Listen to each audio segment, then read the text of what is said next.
What's up, everybody? Matt Gajewski here, back again with the Awesemo channel, talking college football DFS, the Friday Week 6 slate. Before we get started, make sure to hit that thumbs up button, subscribe to the channel, and hit the notification bell so you know when this and all other content goes live. Today, we are going to be talking about the 3-game slate, taking you behind the glass, showing you some of our player usage tools. We also have ownership projections, regular projections, slate write-ups, everything you need to dominate college football DFS. But without further ado, let's dive into the slate. We start with a marquee matchup between Cincinnati and Temple. Not quite the competitive game Cincinnati played last week. They are 29-point favorites over Temple in a game with a 54-point total, which leaves a little bit to be desired here. On the Temple side, they're a team that's playing a little bit below average, fairly balanced in pass to run rate.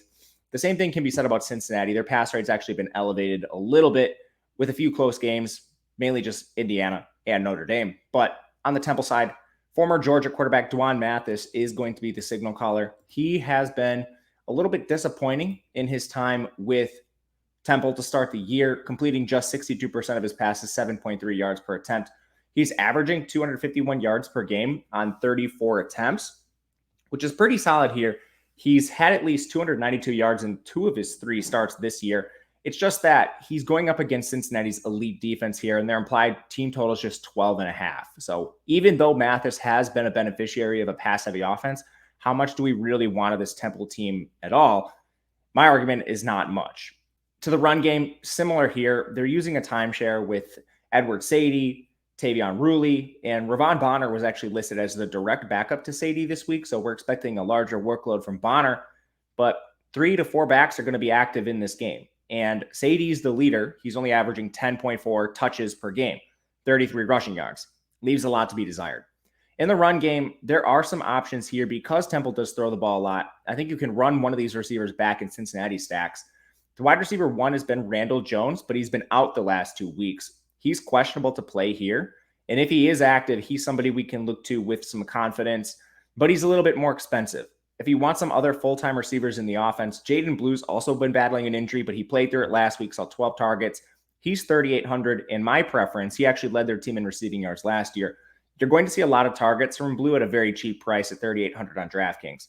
Jose Barbin is also active. He's seen a larger role with Blue and Jones limited in recent weeks. If one of these players is out, Barbin would be a beneficiary. And lastly, the only other player to mention is Ahmad Anderson, Purdue transfer. He has not played much with everyone healthy, but when Jones or Blue miss games, he steps up. He's only 3,600. We'll prefer Blue as a direct pivot, but Ahmad Anderson is viable. On the other side, we want to target a lot of Cincinnati. This is a team with a 41.5 implied team total. Temple's actually played pretty good defense. So Desmond Ridder, 9K. He's going to be your low-risk options, cash options. Think you want to play him there for sure. Averaging 260 pass yards, 98 yards on the ground. He's been a good dual threat throughout his career. He had 12 touchdowns on the ground last year, which is fantastic. But he's been efficient, 9.1 yards per attempt. Ridder doesn't have any passing yards any games above 300 passing yards this year, but he's been at or between 295 and 300 twice already. So he's been efficient. Jerome Ford is a player I'm really looking at in the backfield. Last week, he was the only back that touched the ball, and he's now seen at least 18 touches in 3 straight games. Ford's been extremely active. He's averaging 17.8 touches per game. Some of that depressed because of level of competition, but they should be playing from ahead here. Temple's weakness is on the ground, so that sets up very well for Jerome Ford overall. And again, no one else is really siphoning work. In the receiving game, if you do stack Ridder, Alec Pierce is the wide receiver 1. Michael Young is the wide receiver 2. Michael Young is egregiously priced. So I think you don't need to mess really with the guys in the middle, the Tyler Scotts, the Trey Tuckers, whose price they're just flat out incorrect. They're running less routes, seeing less targets than Michael Young. So it's just either getting all the way up to Pierce, it's getting all the way down to Michael Young. In the middle, Leonard Taylor, Josh Wiley will split time at tight end. Jaden Thompson, Tyler Scott, Trey Tucker, splitting time at receiver. But that's the breakdown of Cincinnati. Game 2, we have a better game environment overall. 61-point total, 3.5-point favorite is Charlotte. They will be taking on Florida International. Both of these defenses have been brutal. Florida International is allowing 345 passing yards per game and 211 rushing yards. Charlotte hasn't been a ton better. They're allowing nearly 280 rushing yards.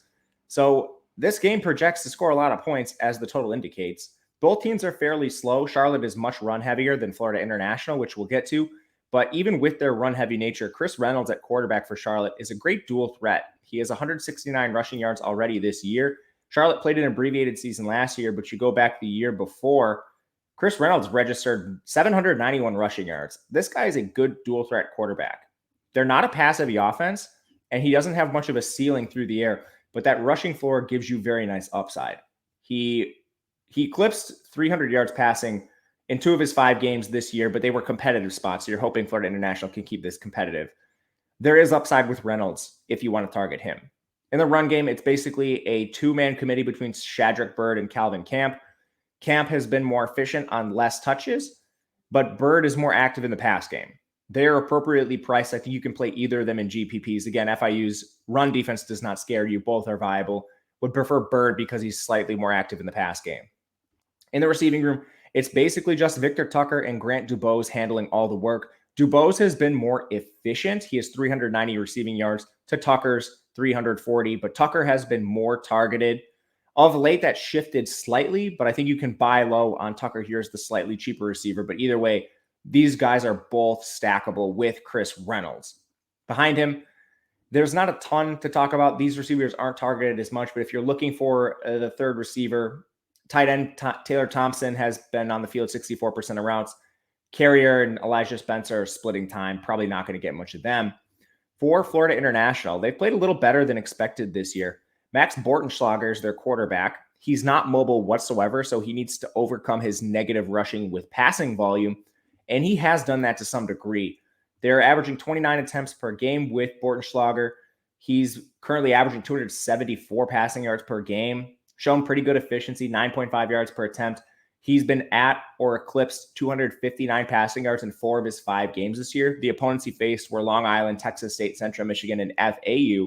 His only poor performance came against Texas Tech. Again, Charlotte's main weakness is against the ground, but Bortenschlager, because of his volume, is somewhat viable in GPPs. On the ground, Devontae Price is an excellent option, takes advantage of that poor Charlotte rushing defense. He's clearly the lead back. He has 87 touches to Sean Peterson's 26 as the direct backup.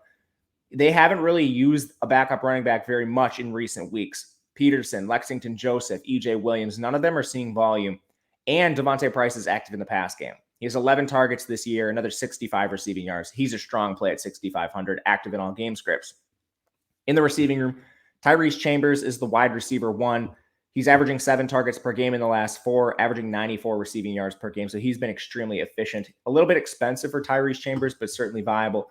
Bryce Singleton's been the wide receiver 2, 81.8 yards per game, 5.5 targets.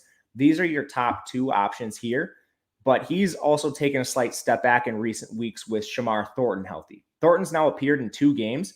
In that span, he's seen 13 targets, only 27 yards, but he participated in 86 and 63% of dropbacks. So pure punt play, 3,400 Shamar Thornton makes a lot of sense. Rotational snaps are going to go to Randall Felix. Rivaldo Fairweather is going to be somewhat involved too. He's their tight end. He's third on the team in targets, but I think you can go all the way up to Chambers or down to Thornton for FIU. Last game we have here, Stanford taking on Arizona State, 51 total, 13.5 point spread in favor of Arizona State. This is moving. It is crested 14 in some spots up to 15. So this is the line has just moved in Arizona's direction heavily throughout the week. It started at -10 and it continues to move their way, even after Stanford now has upset USC and Oregon. But Stanford's playing much slower this year than in the past. I wouldn't make too much of this. They had a couple really slow games. You look at their last game, they pretty much bounced back in plays per game. So expect them to be about league average. As far as Tanner McKee, their quarterback, he's only averaging 27.4 attempts per game, 220 yards, but he did split time with Jack West to begin the year. So these numbers are a little bit down. He's somewhat mobile, which is good. I think he's a contrarian stacking option, but a really low implied team total here. You don't want a ton of Stanford overall unless you're stacking the game. They use a running back by committee with Nathaniel Peach slightly ahead of Austin Jones at this point. Both are active in the pass game, so I think you can take stabs at them. Not really interested, though, in backs on a team that's implied for such a little bit. And their implied team total is 18.75. A little bit better than, like Temple's, but still not really great. In the receiving room, they lost Bryson Tremaine. That means Elijah Higgins and John Humphreys are going to be the top 2 receivers. they should see upticks in target share. Tremaine vacates 20% of the targets. He's second on the team in yards. He's a big loss. So Humphreys at 4,100 becomes an immediate value. Higgins, he's also a value at 5,400. Their tight end, Benjamin Urosek, probably sees an uptick as well. He's missed a couple games, but he does average 4 targets per game, 123 yards. He's a candidate for more. And finally, if you're just looking for a pure punt, I would rather play Urosek, but the wide receiver 3 when Tremaine went down was Bryce Farrell, just for notes and GPPs if you want to go there. For Arizona State, Jaden Daniels has been extremely efficient. Arizona State's extremely low volume passing attack, just 23 attempts per game, 220 yards for him. But Daniels is an elite dual threat. He already has 293 yards on the ground. Certainly playable and probably your complement to Desmond Ridder in cash games.